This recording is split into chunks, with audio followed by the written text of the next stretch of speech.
You're sure this guy's a Christian? Yeah, I think so.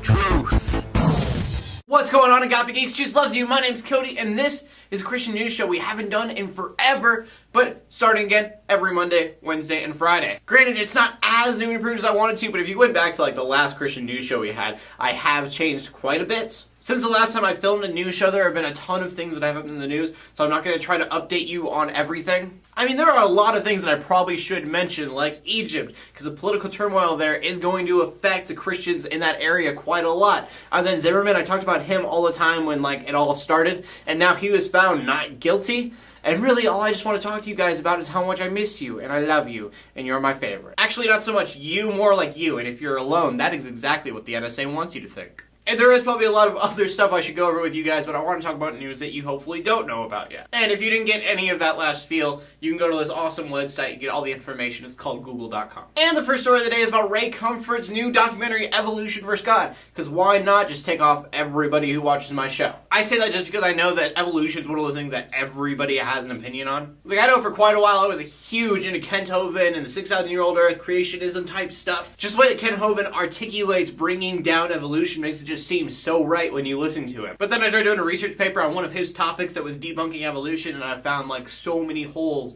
in what he's saying. So much that I couldn't do the research paper. I had to go to a different topic because it was so flawed. So I usually just say no opinion because I don't think I'll ever educate myself enough to feel confident in knowing for sure that evolution or 6,000-year-old Earth or anything like that is true or false. Other people, on the other hand, take it very seriously, like the followers of Ray Comfort in this new documentary, which had such a high demand that it crashed the website they were giving it away on for $20. I myself are not going to pay $20 to get it because on August 7th it's going to come out on YouTube for free and you can watch it that way, which is just financially smarter because I don't care about the topic that much and I'm poor. But whether you believe in evolution or no evolution or billion-year-old Earth or 6,000-year-old Earth, it is awesome that so many people are willing to pay to download this documentary because they're that interested in Christianity. And then moving on, I don't know if you guys remember this or not, but last year I talked about a woman in Ireland who suffered blood poisoning that could have been avoided if she were to have gotten an abortion. But laws in Ireland said that no, she couldn't have the abortion even if it would save her life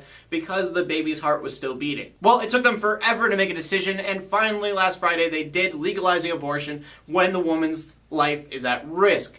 For some reason, this also includes if the woman has a risk of suicide. I mean, granted, it does say high risk of suicide, but let's be honest, you could be at the doctor, you're like, if I don't get an abortion, I will kill myself. From the way that the bill sounds, this would mean, okay, we have to give her an abortion because she's threatening to kill herself if we don't. Ireland was also shooting for an amendment that would say that you could get an abortion if it was incest or rape, but they decided against that. I myself, I'm not a huge fan of abortions, but if the woman's life is at risk, you should have the abortion, it's going to save their lives. It's just not a black and white topic. What's right and what's wrong and what's best, they're all kind of meshed together with all these people's different opinions, and there's truth to all sides. And then I've been really wanting to share this final story of the day with you, which is about a baby who died in Brazil. Shortly after a baby was born in Brazil, it died, and the doctor looked it over and confirmed that it was dead. Its eyes weren't dilating to light, it was turning blue, and it had no heartbeat. The baby was placed in a box, and a nurse was supposed to take it to the morgue, but couldn't do it, so instead she brought it to an altar at the hospital's sanctuary. About 3 hours later, the baby's grandmother and a mortician came to retrieve the baby and the box. But what they found there was not a dead baby, it was a very completely alive baby. Not a barely holding on to life baby, a very healthy,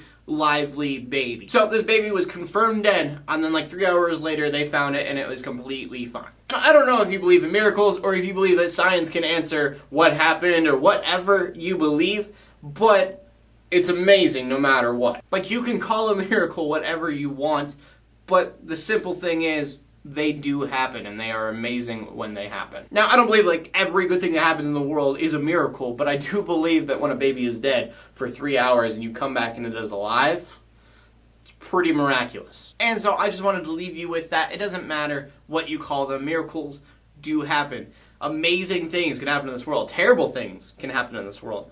But amazing things can happen as well. And so from that, we go to the question of the day, and the question of the day is, what do you believe when it comes to evolution and how old the world is and all of that kind of stuff? I was going to ask you your opinion on abortion, but I feel like that's really wrong after talking about the miraculous survival of a baby. Anyways, my name's Cody. I'm bringing news to the Christian community every Monday, Wednesday, and Friday. In closing, let the haters hate, let the Christians pray, and to everybody like, subscribe. I will see you Wednesday, and God bless.